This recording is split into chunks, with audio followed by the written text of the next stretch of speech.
பீகார் தேர்தலில் என்டிஏனுடைய முதல்வர் வேட்பாளர் நிதிஷ்குமார் இல்லை அப்படின்னு சொல்லி அமித்ஷா அவர்கள் சொல்லியிருக்கிறாரு. எப்படி இதை புரிஞ்சுக்கிறது? தெள்ள தெளிவாக பாஜக அமித்ஷா உடைத்து பேசிவிட்டார்கள். இதைத்தான் முதல்ல இருந்து சொல்லிக்கிட்டு இருந்தோம். நிதிஷ்குமாரை கூட சேர்ந்து அவருடைய கட்சியை முடிக்க போகிறாங்கங்கிறத இப்போது அவரே டிக்ளேர் பண்ணக்கூடிய இடத்துக்கு வந்துருச்சு. அதுதான் ஹைலைட். இதில் பாருங்கள், இன்னையோட முடியுது. எதற்கு? வேட்புமனு தாக்கல் முதற்கட்டத்துக்கு முடியுது. 243 தொகுதிகளுக்கும் என்டிஏ கூட்டணி வேட்பாளர்களை அறிவித்து விட்டது. இவங்க 101, அவங்க 101. இந்த பக்கம் சிராக் பஸ்வானுக்கு 29, இவருக்கு நம்ம ஜித்தன் ராம் மஞ்சிக்கு 6, இன்னொரு கட்சி ஆர்எல்எம்க்கு அவங்களுக்கு 6ன்னு கொடுத்து 243 வேட்பாளர் அறிவித்து முடிச்சுட்டாங்க. ஃபஸ்ட்டு ஃபேஸ் ஏறத்தாழ 110 சீட்டு என்னமோ நடக்குது. மீதி செகண்ட் ஃபேஸு எல்லாத்துக்கும் அறிவித்து வேலைகளை ஆரம்பிச்சாச்சு. இதுக்கு முந்தின நாள் நேற்று சொல்கிறாரு அமித்ஷா, நிதிஷ்குமார் முதலமைச்சர் வேட்பாளர்னு எப்படி நான் சொல்ல முடியும்? முதலமைச்சர் வேட்பாளருங்கிறத எல்லாரும் கூடி தான் முடிவெடுக்கணும். எலெக்ஷனுக்கு பிறகு யார் யாருக்கு எவ்வளோ வருதுங்கிறத பொறுத்து முடிவெடுப்போம்னு போட்டு உடைச்சிருக்கிறார். நிதிஷ்குமாருக்கு இதுக்கு மேலே வேறு வழி இல்லை. அவர் உள்ளேயும் போய் மாட்டிக்கிட்டாரு. இது நீங்கள் எழுதி வச்சுக்கணும் அப்படின்னா இதுதான் நாளைக்கு எடப்பாடி பழனிசாமிக்கும் நடப்பதற்கான வாய்ப்பு இருக்கிறதுங்கிறதையும் பதிவு பண்ணிக்கலாம். இப்போ நம்ம நேரடியாக உள்ளே வரோம். என்னென்ன சொல்கிறாருன்னு ஊடகங்கள் அதை எப்படி ரிப்போர்ட் பண்ணியிருக்காங்கிறதையும் பார்ப்போம். முதல்ல இந்த இந்தியா டிவியில் ரிப்போர்ட் பண்ணியிருக்கிறத பார்க்குறோம். NDA to contest Bihar election under Nitish leadership, CM to be decided later says Amit Shah. NDA கூட்டணி, தேசிய ஜனநாயக கூட்டணி பீகார் தேர்தலை நிதிஷ்குமாரின் தலைமையில் சந்திக்கும். முதலமைச்சர் யார் என்பதை பின்னால் முடிவு செய்வோம். அதே நியூ இந்தியன் எக்ஸ்பிரஸில் அதை எப்படி அவர் ட்விஸ்ட் பண்ணுறார் பாருங்கள். Who am I to make anyone CM? யாரோ ஒருவரை முதலமைச்சர் ஆக்குவதற்கு நான் யார்? எனக்கு என்ன அதிகாரம் இருக்கிறது? நான் எப்படி சொல்ல முடியும்? Amit Shah ரிட்டார்ட்ஸ் chase NDA parties will decide after Bihar poles அப்படின்னு சொல்கிறாரு. அவர் அதை பதிலாக சொல்லிட்டு என்டிஏவில் யார் யாரெல்லாம் அங்கம் வகிக்கிறார்களோ எல்லா கட்சிகளும் சேர்ந்து, இன்னும் சொல்ல போனால் வெற்றி பெற்றவர்கள் தேர்தலுக்கு பிறகு ஒன்று கூடி முதலமைச்சரை முடிவு செய்வார்கள். இது யாருக்கு பாடம் அப்படின்னா, இதே ஸ்டேட்மெண்ட்டை நீங்கள் ரெண்டுத்தையும் வேறு இடத்துல கேட்டிருக்கலாம். தமிழ்நாட்டில் உட்காந்துக்கிட்டு எடப்பாடி பழனிசாமி நேத்திரத்துவமே தமிழ்நாடு சே என்டிஏ சர்க்கார் பனேகான்னு அவர் பேசினார். எடப்பாடி பழனிசாமி தலைமையில் அமைகிறது என்டிஏ தமிழ்நாட்டில்னா அவர் தலைவர் தான், முதலமைச்சர் வேட்பாளர் கிடையாதுங்கிறது அதில் உள்ளீட்டு பொருள். அங்கே நிதிஷ்குமாருக்கு எலெக்ஷனுக்கு முன்னாடி நாள் சொல்கிறார். இப்போ நாளைக்கு இங்கே தமிழ்நாட்டில் இதையவும் செய்யலாம். அடுத்தது தேர்தலுக்கு பிறகு எல்லோரும் குடி முடிவு பாருங்க எங்கே கேட்ட மாதிரி இருக்குது. டிடிவி இங்கே சொன்னார். ஆமாம், அதை எப்படி நாங்கள் சொல்ல முடியும்? தமிழிசையே ஒரு நேரத்தில், தமிழிசையில் நயினார் ஒரு நேரத்தில் சொன்னாங்க, டெல்லியில் இருக்கக்கூடிய எங்களுடைய தலைவர்கள் ஒன்று கூடி முடிவெடுப்பார்கள் இந்தியாவுடைய முதலமைச்சர் வேட்பாளர். ஆரம்பத்தில் நயினார் தமிழிசை யாரோ ஒரு பேசும்போது அந்த வார்த்தையை விட்டுட்டாங்க. அது திரும்ப சிக்கலான உடனே இல்லை எடப்பாடி அவர்கள்லாம் எங்கள் சிஎம் மோகன் அவங்க கம்ப்ளீட்டாக ஆந்தர் பெல்ட் எடுத்துட்டாங்க. இதைத்தான் அவங்க ஆல் இண்டியா ஃபார்முலாவில் மகாராஷ்டிராவில் முடித்து இப்போ பீகாரில் முடித்து அடுத்து தமிழ்நாட்டுக்கு வரப்போகிறாங்கங்கிறது தான் பார்க்கணும். நிதிஷ்குமாரை கொண்டு போய், அதாவது ஒரு சிங்கம் காத்திருந்து இறைய வேட்டையாடின மாதிரி அந்த கூட நட்பாக பழகி உள்ளே எடுத்து காலி பண்ணுற வேலைக்கு பாஜக வெளிப்படையாக அன்றைக்கி அறிவிச்சிருச்சுங்கிறது தான் பார்க்கணும். இப்போ நிதிஷ்குமார் இப்படி நடந்து பாருன்னு அப்படிங்கிறத அவங்க இதை முதல்ல சொல்லியிருந்தா என்ன பண்ணணும்? நீங்கள் இல்லைன்னு மறுத்து இருப்பீங்க, எதிர்ப்பு வந்திருக்கும், அவங்க கட்சியில் திட்டியிருப்பாங்க. இது எதுவுமே இல்லை. இன்றைக்கி வேட்புமனு இதெல்லாம் பேச நேரம் இல்லை, ஓடுங்க, வேறு வழி இல்லை. கடைசி நேரத்தில் சொல்கிறதுங்கிறது ஒரு வகையில்னு பார்த்தா, இதுக்கு முன்பாக சொல்லியிருந்தால் இந்தியா கூட்டணியை போல் நிதிஷ்குமார் தனியாக ஒருவேளை போவதற்கு வாய்ப்பும் இருந்திருக்கும்னு பிஜேபி பயந்ததுனால தான் உள்ளே சேர்த்து வச்சு காலி பண்ணுறாங்கன்னு பார்க்க வேண்டியிருக்கு. நிதிஷ்குமார் இன்றைக்கு சொந்த கட்சியிலே அதிருப்திகளை சம்பாதித்திருக்கிறார். போன முறை கூட நின்ன சீட்டுகள் இருக்குது இல்லையா, அதெல்லாம் இப்போ பிரிச்சுட்டாங்க, வேறு ஆட்களுக்கு கொடுத்துட்டாங்க. சிராக் பஸ்வான் கொடுத்த அந்த 30 சீட்டு யார்கிட்ட எடுத்து கொடுத்ததுங்கிற கேள்வி இருக்குது. அந்த இதில் சீட்டு கொடுக்காதவங்க, இருக்கிற எம்எல்ஏக்கு கொடுக்காமல் போனது, இவங்கெல்லாம் இப்போ நிதிஷுக்கு எதிராக முதலமைச்சர் வீட்டு வாசலில் போராடுற லெவலுக்கு வருது. இவங்கள போராட ஆர்கனைஸ் பண்ணுறதுக்கு பின்னாடியும் பாஜக இருக்கலாம்ங்கிறத நம்ம மறுக்க முடியாது. நிதிஷனுடைய வெயிட்டேஜ், அவர் என்ன சொல்கிறாரு, நாங்கள் எல்லோரும் நிதிஷ்குமாரை நம்புகிறோம், அவருடைய தலைமைத்துவத்தில் தான் சந்திக்கிறோம், மக்களும் நம்புகிறார்கள், ஆனால் அவர் முதலமைச்சர் இல்லைன்னா அப்புறம் எதுக்கு என்கிற கேள்வி வருது. என்னென்னா, கடந்த டிசம்பரில் அமித்ஷா ஒரு சூடு கண்டார். எப்படின்னா, போன டிசம்பர் மாதம், நவம்பர் எண்டு டிசம்பர் தொடக்கத்தில் இதே போல் அவர் பீகாருக்கு பயணம் போகிறார் அமித்ஷா. போயிட்டு அங்கே ஏர்போர்ட்டில் ப்ரெஸ் பைட்டு போடுறாங்க. நம்ம ஆதவ அர்ஜுனாக்கு அங்கே டேராடூனில் போட்டாங்கல்ல, அந்த மாதிரி பைட்டு போடும்போது முதலமைச்சர் வேட்பாளர் நிதிஷ்குமார் தானே அப்படின்னு கேட்குறாங்க. அதை எப்படி சொல்ல முடியும்? அவர் தான்னு என்டிஏல நாங்கள் கூடி அதெல்லாம் பின்னாடி தான் முடிவெடுக்கணும்னு இதே வார்த்தையை சொன்னார். அதை சொன்ன பிறகு அடுத்த 10 நாள் நிதிஷ்குமார் தண்ணி குடிக்க விட்டார். என்னன்னா மத்திய அரசு மாநில அரசு சேர்ந்து தொடங்குற நிகழ்ச்சிகளை முதலமைச்சர் புறக்கணித்தார். துணை முதலமைச்சர், டெப்டி சிஎம் 2 பிஜேபிக்காரங்களால் முதலமைச்சரை சந்திக்கவே முடியல. 10 நாள் தண்ணி குடிக்க வச்சாரு. எதிர்த்து போஸ்டர், நிதிஷ் தான் நிரந்தர முதல்வர், அவங்க கட்சிக்காரங்க பாஜக ஆஃபீஸ் வாசலெல்லாம் ஒட்ட ஆரம்பித்தாங்க. அடுத்தது நிதிஷ்குமாரோடைய பையன் கட்சியை பொறுப்பேற்கணும், மாநிலத்துக்கு முதல்வர் ஆகணும்லாம் போஸ்டர் விட்ட ஆரம்பித்தாங்க. இப்படியான புட்டப்ஸ் எல்லாம் வந்தது. 10 நாள் தண்ணி குடிக்க வச்ச பிறகு தான் அதை வந்து கூல் டவுன் பண்ணுறதுக்காக நிதிஷ் தலைமையில் தான் சந்திப்போம்னு வேறு ஒரு இடத்துல ஒரு பேட்டியில் செய்தியாக கேட்க வச்சு உள்ளே போட்டு விட்டு சில் டவுன் பண்ணாங்க. அதாவது அப்பையும் நிதிஷ் முதல்வர்னு சொல்லலை, நிதிஷ் தலைமையில் சந்திப்போங்கிறது தான் இந்த வார்த்தை. போட்டு சில் டவுன் பண்ணி கொண்டு வந்துட்ட பிறகு தான் சிஎம்ங்கிற வார்த்தையை வாயவே திறக்காமல் உங்கள் அமைதியாக இருந்ததுக்கான அங்கே சூடு கண்டது. ஏன்னா நீங்கள் போன டிசம்பர்னால் ஏறத்தாழ 11 மாதம் இருக்குது, 1 வருஷம் இருக்குது. பிரிஞ்சு போய் தேஜஸ்வியோட சேர்ந்துட்டா முடிஞ்சு போச்சுங்கிற இடத்துனால கவனமாக இவ்வளோ நாள் கையாண்டுட்டு நீ உள்ளே வந்துட்டு அதுக்கப்புறம் பேக் ட்ராக் போட முடியாது. ரயில் பெட்டியில் ஏறி ரயில் மூவ் ஆக ஆரம்பிச்சிருச்சு.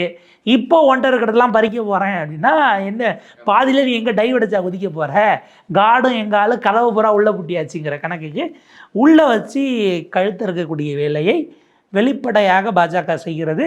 நிதிஷ் வேறு வழியே இல்லாமல் உள்ளே போய் சிங்கத்தின் வாய்க்குள்ளே இல்லை முதலையின் வாய்க்குள்ளே அவரே தலையை கொடுத்துட்டு இருக்கிறாப்புல. எலெக்ஷன் முடிஞ்ச பிறகு தான் கழுத்தை துண்டிக்குதா, இல்லை அவர் கடைசி நேரத்தில் தள்ளிட்டு ஓடி வர முடியுதா, ஓடி வந்தாலும் அவருக்கு என்ன வெயிட்டேஜ் இருக்க போகுதுங்கிறதெல்லாம் நமக்கு தெரியும். இல்லை, தொடர்ந்து வந்து இப்படி இப்போ அறிவிச்சிருக்கக்கூடிய நிலைமையில் இவர்கள் சேர்ந்து நின்று அந்த தேர்தல் களத்தில் நிற்கிறத எப்படி ஒழுங்காக இது நடக்குமா? இவர்களுடைய ஒவ்வொருத்தருக்கும் சப்போர்ட் பண்ணணும்ல, வேற கட்சிகளுக்கு கூட்டணியில் இருக்கக்கூடியவங்களுக்கு ஆத்மார்த்தமாக கிரவுண்ட் லெவலில் வந்து தொண்டர்கள் வேலை செய்யணும். அதிலே ஒரு சுணக்கம் வருமே இப்படி சொன்னதுனால. அந்த சுணக்கம் வரும்னு தெரிஞ்சு தான் வரட்டும்னு அவங்க இறங்கியிருக்காங்களோன்னு ஒரு செய்தி வருது. என்னென்னா, நீங்கள் கடந்த காலத்தில் இவங்க பார்க்கும்போது அவங்களே உள்ளடி வேலைகள் சில விஷயங்களில் செய்வாங்க. கூட்டணி கட்சிகள் அவங்களுக்கு நம்ம ஓட்டு போகாமல் இருக்கிறதுக்கு சில வேலைகளையும் செய்வாங்க. ஆனால் கூட்டணி கட்சியினுடைய ஓட்டு நமக்கு டிரான்ஸ்ஃபர் ஆகிறத உறுதிப்படுத்திக்கக்கூடிய வேலையும் செய்வாங்க. இப்போ உதாரணத்துக்கு சிவசேனாவை எடுத்துக்கிட்டால், உத்தவ் தாக்கரே ஷிண்டே உடைப்பதற்கு முன்பான தேர்தலில் அவங்களுடைய கோர் ஐடியாலஜி என்னவாக இருந்தது? மராத்தி ஹிந்துத்துவா பேசக்கூடிய, மராத்தி தான், அதாவது அங்கே அவங்க பேசினது மராத்தி தேசியம் தான், மராத்தி ப்ளஸ் ஹிந்துத்துவா சிவசேனா பேசியது. ஸோ மராத்தி ஓட் பேங்க் முழுக்க அவங்களுக்கு பேசுகிறாங்க. அந்த மராத்தி உரிமை, மராத்தி ப்ரைடு, நம்ம மராத்தியினுடைய பெருமை அப்படின்னு மராத்தியர்கள் ஆள வேண்டும், இந்த இதை அவங்க பேசி அந்த ஓட்டை கன்சால்டேட் பண்ணிப்பாங்க. நான் மராத்திக்கான அரசியலை பாஜக முன்னெடுத்தது. அங்கு புலம்பெயர்ந்து வந்தவர்கள், தொழில் தொடங்கி குஜராத்திலேருந்து ஒரு பெரிய ஃபேக்ஷன் உள்ளே வந்திருக்கும். மற்ற ஸ்டேட்லேருந்து வந்தவங்கள்லாம் அவங்களுக்குள்ளே ஒர்க் பண்ணி அந்த ஓட் பேங்க்கை இவங்க எடுத்து வச்சுருந்தாங்க. அப்போ அந்த எலெக்ஷனில் 2 பேர் ஒன்று சேரும்போது சிவசேனாவினுடைய மராத்தி ஓட் பேங்க் இவங்களுக்கு டிரான்ஸ்ஃபர் ஆச்சு. இவங்க நின்ன இடத்துல இவங்களை ஜெயிக்க வைக்கிறதுக்கு உதவுச்சு. ஆனால் இவங்களுடைய நான் மராத்தி ஓட் பேங்க் அங்கே டிரான்ஸ்ஃபர் ஆகலை. அதுக்கான வேலைகளை அவங்க திட்டமிட்டு செஞ்சுருந்தாங்க. ஒருவேளை நீங்கள் சென்டிமெண்ட்லாம் பார்க்கும்போது இங்கே வந்து நீ வாழலாம் ஆளக்கூடாதுன்னு பேசுகிறவங்களுக்கு ஓட்டு போடாமல் இருக்கிறத உறுதி பண்ணுற வேலையை பாஜக பார்த்துச்சு. அதன் காரணமாக பாஜக மிகப்பெரிய கட்சியாக வந்தது. ஆனால் இவங்க சின்ன கட்சியாக மாறினாங்க. இதையே தான் கடந்த காலத்தில் நிதிஷ்க்கு எதிராக ஓட் பேங்காக சோஷியல் இன்ஜினியரிங் பண்ணாமல் அவங்களுக்கு கூட சேர்த்துட்டு இவங்க ஓட்டை உடைக்கிற ஆட்களை எதிர்த்து அவருடைய தொகுதியில் மட்டும் நிப்பாட்டுவது, அவருடைய கட்சிக்கார தொகுதியில் நிப்பாட்டி அந்த ஓட்டை பிரிக்கிறது. ஏன்னா நிதிஷ்க்கு இன்னைக்கு ஆல் சடன்டன் அவர் ஹிந்துத்துவ ஆள் கிடையாது. அவர் ஒரு செக்யூலர் இதை பேசக்கூடியவர், ஓபிசி தலைவர், சோஷியல் ஜஸ்டிஸு. நான் அங்கே இபிசி இடபிள்யூஎஸ் இல்லை, இவங்க தான் இடபிள்யூஎஸ் பார்ட்டி. அவங்க எக்கனாமிக் பேக்வர்ட் கிளாஸ்க்கான அதை முன்னிறுத்துவது, ரிசர்வேஷன் 50% மேலே ஏற்றணுங்கிறது. ஆல் சடன்டன் அவர் அதுக்கான தலைவர் தான். மது விலக்கின் காரணமாக பெண்களுடைய பெருவாரியான வாக்கு அவருக்கு இன்னமும் ஒரு ஃபேக்ஷன் இருக்குது. இந்த இதில் இருக்கும்போது இதே மாதிரியான செக்யூலர் ஆட்களை உள்ளே இறக்கி பிரிக்கிறது, அவருக்கு போகக்கூடிய மைனாரிட்டி வாக்குகளை பிரிக்கிறது அப்படின்னு கடந்த காலத்தில் போன எலெக்ஷன்லேயே தலித்துகளுடைய வாக்கு அங்கே தலித் இபிசிஸ் ஒன்று செஞ்சுட்டாங்கன்னா அது மிகப்பெரிய கூட்டு சக்தியாக போயிடும். அப்படி ஆகக்கூடாதுன்னு கொண்டு போய் சிராக் பஸ்வானை உள்ளே இறக்குனாங்க. அவர் ஆஃபீஸில் ராம்விலாஸ் பஸ்வான் ஒரு மிகப்பெரிய பட்டியலின சமூகத்திலிருந்து வந்த தலைவராக இருந்தார். அவர் பேசிய அந்த சமூக நீதி சார்ந்த விஷயங்கள் அதை சிராக் பஸ்வான் கொண்டு போகும்போது அடுத்த தலைமுறை காத்திரமா சிராக் பஸ்வான் என்னென்ன சொல்லி இறங்கினார்னா, நான் மோடியினுடைய அனுமார்னா நான் அவருடைய பக்தன், அவருடைய சேவகன். ஆனால் நிதிஷ்குமாரிடமிருந்து பீகாரை மீட்போம்னு பாஜக நின்ன ஒரு இடத்துல கூட கேண்டிடேட்டை போடாமல் நிதிஷ் அத்தனை இடத்துலையும் போட்டு தான் போன முறை 3வது கட்சியாக மாற்றி கொண்டு போய் பின்னாடி தள்ளதில் சிராக் பஸ்வானுக்கு வேலை இருக்குது. இந்த முறை பிரசாந்த் கிஷோர் எப்படியான கேண்டிடேட்ஸை ஃபைல் பண்ண போகிறாருங்கிறத நம்ம பொறுத்து இருந்து பார்க்கணும். இது போக இந்த சமிக்கைகளின் மூலமாக ஜேடியு நிற்கக்கூடிய 101 தொகுதிகளில் பாஜக ஆட்கள் எந்த அளவுக்கு வேலை செய்வாங்கங்கிற கேள்வி இருக்குது. அதை நம்ம கவனமாக பொறுத்து இருந்து தான் பார்க்கணும். நீங்கள் இன்றைக்கு ஜேடியு பீகாரில் மிக அதிகமாக இது நம்மளுடைய பூத் ஏஜென்ட் இருக்கக்கூடிய கட்சி பாஜக. ஃபஸ்ட் இடத்துல பிஜேபி இருக்கிறது. ஏறத்தாழ 55,000 பூத்துகளுக்கும் அவங்க ஆட்களை நிறுவி இருக்கிறாங்க. ரெண்டாவது இருக்கக்கூடியது லாலுவினுடைய தேஜஸ்வி யாதவினுடைய ராஷ்ட்ரிய ஜனதா தள். மூணாவது தான் ஜேடியு. கூட்டணிக்கு உள்ளே சேர்த்துக்கிட்டே அந்த கட்சியிலிருந்து ஒரு பெரிய ஃபேக்ஷனை இல்லை கிரவுண்ட் லெவலில் ஆட்களை இவங்க உள்ளேயும் சேர்த்து செரிச்சிருக்கிறாங்கங்கிறது நிதிஷ்குமாருக்கு புரியுதான்னு நமக்கு தெரியல. ஸோ இந்த ஓட் ட்ரான்ஸ்ஃபருங்கிறது ஜேடியுவை தாண்டி இங்கே உள்ள ஆர்எஸ்எஸ் வேலை பார்த்துருக்கு. ஜேடியு இப்போ நம்ம நீக்கப்பட்ட வாக்குகள் குறித்து பேசும்போது எதிர்கட்சிகளுக்கானது நம்ம யோசிக்கிறோம். கூட்டணி கட்சியினுடைய வாக்குகளே நீக்கியிருந்தால் என்ன பண்ணுவீங்க? அவங்க நிற்கக்கூடிய அவங்க ஸ்ட்ராங்காக இருக்கக்கூடிய தொகுதிகளில் செஞ்சுருக்க மாட்டாங்கன்னு நம்ம சொல்ல முடியுமா? அப்படிங்கிற கேல்குலேஷன் இருக்கு இல்லையா? ஏன்னா நீங்கள் அடிப்படையில் நிதிஷ் அல்லது லாலு ஏதாவது ஒரு கட்சியை நீக்கிட்டு தான் அந்த இடத்துல தான் வந்து பிஜேபி பொசிஷன் பண்ண முடியும். அவங்க வர்றதுக்கான இப்போ ஆல்ரெடி இருக்கக்கூடிய ஆளுங்கட்சி எதிர்கட்சியாக 2 மாநில கட்சியில் ஒன்றை சாப்பிட்டு தான் நீங்கள் உள்ளே வரணும். அப்போ அந்த இடத்த யார் ஸ்வீகாரம் பண்ணுவாங்கிற இடம் இருக்கு இல்லையா? அந்த இடத்துல அவங்களுக்கு எதிர்த்து 20 வருஷம் ஆட்சியிலே இல்லாத நிதிஷ் கட்சியை வீக்கன் பண்ணுறதை விடவும் 20 வருஷம் ஆட்சியில் இருக்கக்கூடியவங்கள கூட சேர்த்து வீக்கன் பண்ணுறது எளிமையாக இருக்குது. நிதிஷுக்கு பிறகு அவர் அடுத்த தலைவரை காட்டலன்னும் போது இது எளிமையாக இருக்குன்னு உள்ளே கொண்டு போய் உள்ளே சேர்த்து செரிக்கிறதுக்கான வேலையை தான் பார்த்துக்கிட்டு இருக்கிறாங்க. அதனுடைய ஒரு நீட்சியாகவும் இதை நம்ம பார்க்க வேண்டியிருக்கு. என்ன நடந்தாலும் சரி, இதில் என்டிஏ ஒரு வேளை ஜெயிக்கவே செய்தாலும் நம்ம நினச்சோம் ஒரு 6 மாதம் 1 வருஷமாச்சும் நிதிஷ்குமாரை முதலமைச்சராக வச்சுட்டு அப்புறம் நீக்குவாங்கன்னு. நிதிஷ் முதலமைச்சராக உட்கார வைக்கணும்னு அவசியம் இல்லைன்னு இப்போவே டிக்ளேர் பண்ணிட்டார் அமித்ஷான்னு தான் நம்ம பார்க்கணும்.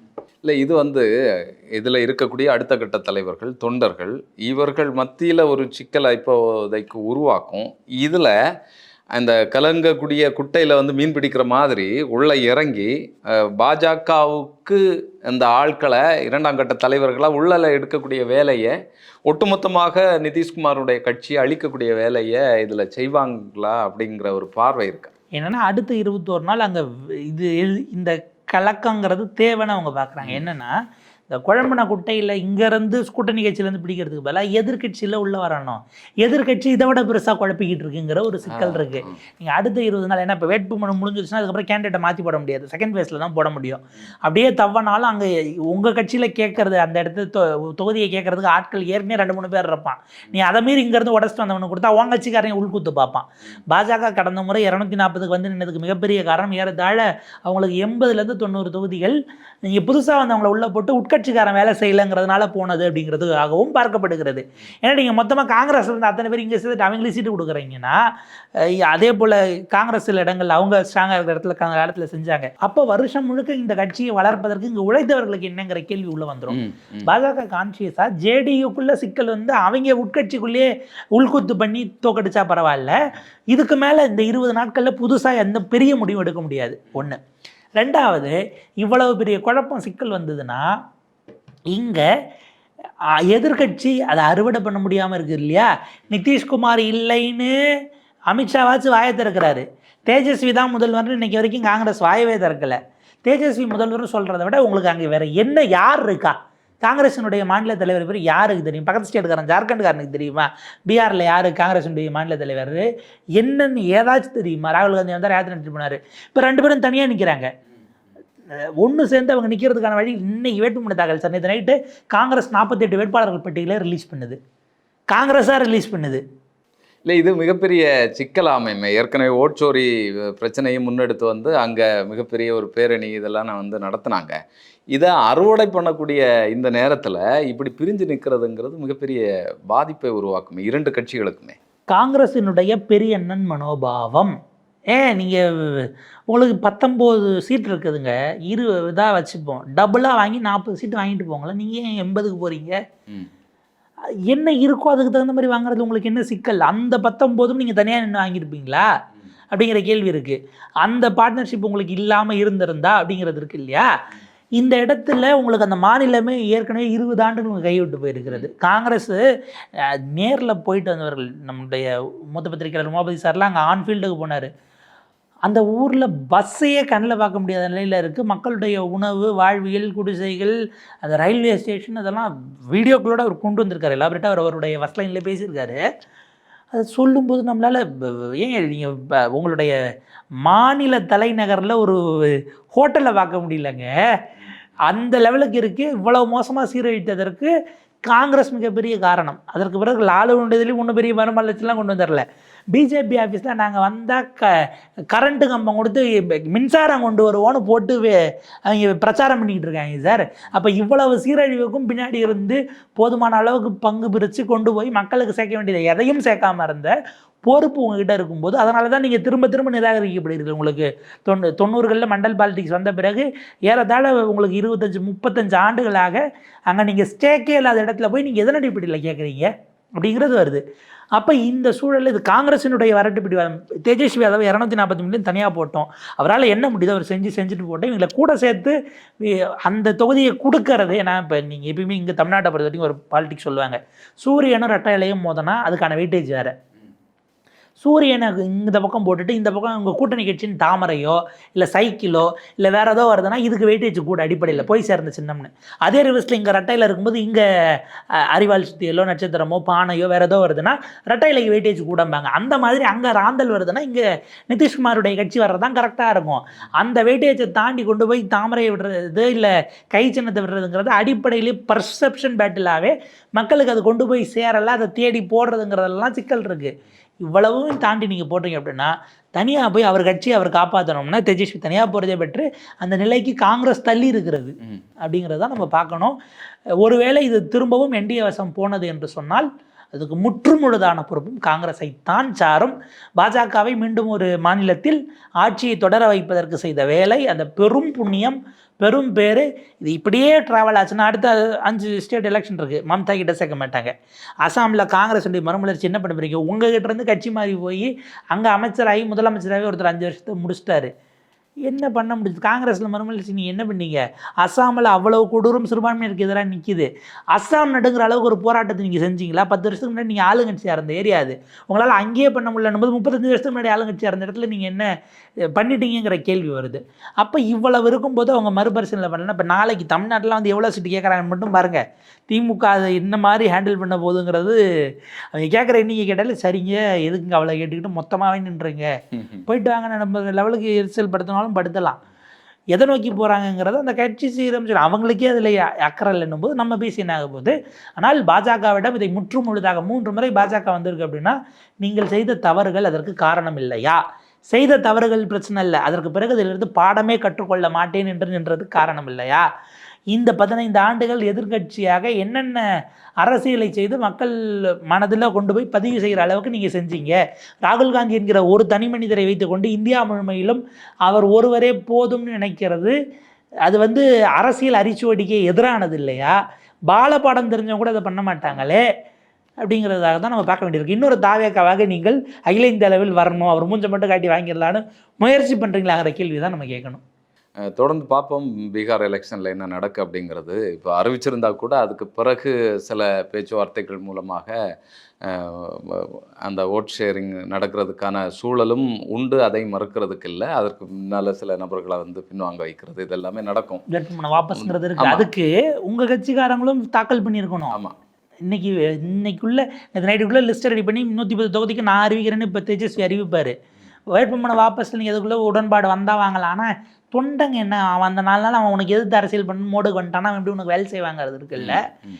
எனக்கு இதுக்கப்புறம் சேர்றதுக்கு இதுக்கப்புறம் பிரிஞ்சிருக்கிறதே பெட்டருங்கிற இதுக்கு தோணுது. அந்த குடும்பம் பிரிஞ்சிருக்கிறதே நல்லது. தொடர்ந்து பேசுவோம் என்ன நிகழ்வுகள் பீகாரில் நடக்கு அப்படிங்கிறத.